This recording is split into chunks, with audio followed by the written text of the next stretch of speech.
আমি সকলোৱে জানো যে এইচএছ ফাৰ্ষ্ট ইয়াৰ ষ্টুডেণ্টবিলাকৰ এক্সাম চলি আছিলে তো সেই এক্সাম এতিয়া কেনচেল কৰি দিয়া হৈছে ৰণুজ পেগু ছাৰেও টুইট কৰি জনাইছে আৰু নটিছো ওলাইছে যে এক্সাম তোমালোকৰ পোষ্টপন কৰি দিয়া হৈছে তো আহা জানো এইবিলাক কিয় হৈ আছে আৰু এতিয়া কি কৰা হ'ব কি ষ্টেপ লোৱা হ'ব চৰকাৰৰ পৰা তো মাজতে এইচএছ ফাৰ্ষ্ট ইয়াৰৰ মেথছৰ পেপাৰখন লিক হৈছিলে সেই নিউজটো তোমালোকে নিশ্চয় শুনিছে তো মেথছৰ পেপাৰখন বৰকৈ ভাইৰেল হৈ গৈছিলে বহুতো ষ্টুডেণ্টছে পাই গৈছিলে তো সেইটো কাৰণে এক্সামটো কেনচেল কৰি দিয়া হৈছিলে তাৰপিছত বোৰ্ডে যেতিয়া কুৱেশ্যন পেপাৰ সুধিছিলে তো বিভিন্ন ইনষ্টিটিউটৰ পৰা সিল অপেন থকা কুৱেশ্যন পেপাৰ বোৰ্ডলৈ পঠাইছিলে তো এই কথাখিনি এটোৱে প্ৰুভ কৰে যে বিভিন্ন ইনষ্টিটিউট বা স্কুলছত কি কৰিছে যে কুৱেশ্যন পেপাৰ সিলটো আগতে ওপেন কৰিছে আৰু হয়তো কিছুমান ষ্টুডেণ্টছক সেইটো ভগায়ো দিছে যাতে সিহঁতে হাইয়েষ্ট নাম্বাৰ পায় তো তাকে দেখি বোৰ্ডে তোমালোকৰ যিমানবিলাক এক্সাম আছিলে 24 তাৰিখৰ পৰা তো সেইখিনি তোমালোকৰ পোষ্টপন কৰি দিছে আৰু সেইখিনি পিছতহে ডিসাইড কৰিব তো এতিয়া কি একচন লোৱা হ'ব সেইটো বোৰ্ডৰ পৰাহে ডিসাইড কৰিব যে নেক্সট এক্সাম তোমালোকৰ এতিয়া কেতিয়াৰ পৰা হ'ব বা আকৌ ৰি এক্সাম দিব লাগিব নেকি তো সেইবিলাক বোৰ্ডৰ পৰা এতিয়া ডিসাইড কৰিব কেতিয়া ডিসাইড কৰিব 24 তাৰিখে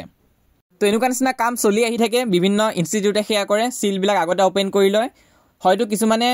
পইচাৰ কাৰণে সেইবিলাক বেছি দিয়ে বা কিছুমান কলেজে এই কাৰণে বস্তুটো লিক কৰি দিয়ে যাতে নিজৰ ষ্টুডেণ্টখিনিয়ে বেছি নম্বৰ পায় আৰু পিছত সিহঁতৰ যাতে এডমিশ্যন বা ফিজটো বঢ়াব পাৰে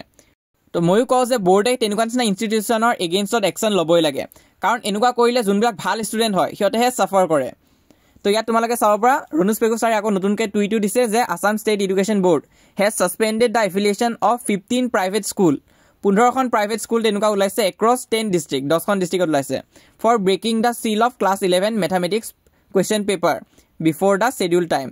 leading to a leak state government will take action against 3 provincialized school for violating the rules in similar manner FIR has been logged and these schools are barred from admitting class 9 students for 2025 to 2026 to যদিও মোৰ class 11th ৰ exam দি থকা students নাই হলেও মই এই বিষয়টো এই কাৰণে দিছো কাৰণ এটো সঁচাকৈ এটা গুৰুত্বপূৰ্ণ বিষয় হয় কাৰণ কি হয় বহুত স্কুলত পেপাৰবিলাক লিক হৈ থাকে তো ক্লাছ 10 লৈতো বাৰু বস্তুবিলাক ঠিকে থাকে কিন্তু ক্লাছ 11ত যদি আমি চাও তাত বহুতো মানুহে কোৱেশ্চন পেপাৰ লিক কৰে আৰু মানুহবিলাকে পইচা দি এক্সামত ভাল নম্বৰ পায় তো সেইটো কিন্তু বন্ধ হ'ব লাগে কাৰণ এফালে চৰকাৰে যেহেতু ষ্টেপ লৈ আছে যে এডুকেশ্যন কোৱালিটিটো সিহঁতে ইমপ্ৰুভ কৰিব বিচাৰিছে এডুকেশ্যন প্যাটাৰ্নটো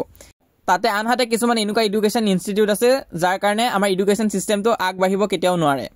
তো চাবলৈ গ'লে ধৰা এবছৰ পৰিছে কিন্তু কিমান আগৰ পৰা এনেকুৱা নিচিনা হৈ আছে কোনো ঠিক নাই তো মোৰ মতে এনেকুৱা নিচিনা এডুকেশ্যন ইনষ্টিটিউটৰ ওপৰত ষ্ট্ৰিক্ট একশ্যন ল'ব লাগে